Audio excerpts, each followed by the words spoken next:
Alors, pour cette introduction aux relations entre les variables, un bref survol du document Les relations linéaires entre les variables. Il est divisé en 6 parties. La première portant sur la dépendance entre les variables. La deuxième va porter sur les 4 modes de représentation d'une situation où deux variables sont en relation. La troisième va parler du taux de variation.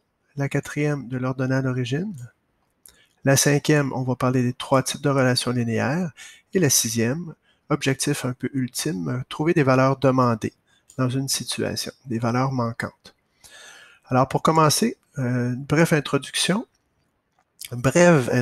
pardon. Alors, c'est quoi une relation entre des variables? Ben, c'est quand on a des quantités différentes qui varient les unes par rapport aux autres. Alors, dans ce temps-là, si on en a deux qui varient l'une par rapport à l'autre, on a deux variables qui sont en relation l'une avec l'autre. On dit variable parce que si une des deux quantités prend une valeur, l'autre quantité prendra une autre valeur. On va aller voir des exemples concrets de ça. Ici, notion de dépendance entre les variables. C'est le tout premier objectif de ce chapitre. Je suggère de passer tout de suite à la page 5. Alors, lorsque deux variables sont en relation, il peut y en avoir une qui dépende de l'autre. Autrement dit, la valeur d'une variable est calculée en fonction de la valeur de l'autre. Par exemple, le salaire d'un employé qui est payé à l'heure dépend du temps dans lequel il va avoir travaillé, ou durant lequel il va avoir travaillé. Donc, plus il travaille de temps, plus son salaire va augmenter. Si on regarde maintenant la quantité d'eau qui reste dans une piscine et qu'on vide cette piscine à un débit constant, eh bien, la quantité d'eau dans la piscine dépend du temps écoulé. Alors, plus le temps augmente, moins il reste d'eau dans la piscine. Si on regarde le coût d'un plein d'essence en fonction de la grandeur du réservoir ou du coût du litre d'essence, eh bien, plus le coût du litre coûte cher, plus le coût du plein coûtera cher, ou plus la grandeur du réservoir est grande, la grandeur du réservoir est grande, ici, eh bien, plus le coût du plein va coûter cher. Et finalement, sera élevé. Et finalement, le temps mis pour parcourir une certaine distance dépend de la vitesse à laquelle on se déplace.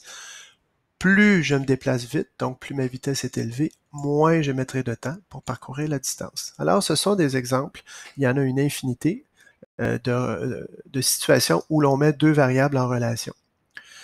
On va toujours, en mathématiques, représenter la variable indépendante, donc celle qui détermine les valeurs de l'autre, par x, et par y, celle qui dépend de l'autre.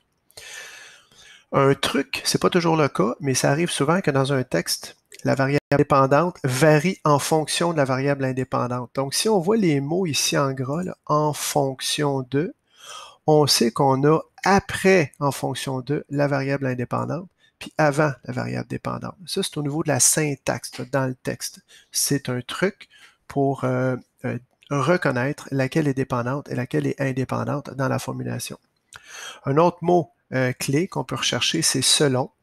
Puis un autre mot-clé, c'est d'après. Il peut y avoir des synonymes, là, mais il faut savoir que lorsqu'on retrouve ces mots-clés-là, en fonction, ou selon, ou d'après, ben, on a avant ça la variable dépendante, parce qu'elle varie selon l'autre, qui est après la variable indépendante.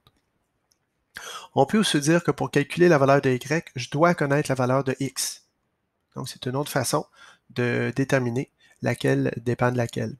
On va toujours procéder ainsi lorsqu'on aborde un problème. D'abord, identifier les deux variables x et y. Donc, on fait x, 2 points, et là, on définit la variable indépendante. Même chose pour y, puis on va reformuler par une petite phrase, plus telle variable augmente, ça c'est le x, plus la variable dépendante augmente ou diminue. C'est l'une des deux choses. Parfois, ça peut être constant, on le verra. Alors, il reste deux exemples que vous pouvez facilement regarder et comprendre dans votre document. Soit Joey qui travaille à l'heure et on regarde son salaire en fonction du temps travaillé, et ensuite le temps de cuisson selon la masse d'un canard. Alors, je vous invite à les regarder et on passera à l'autre capsule par la suite.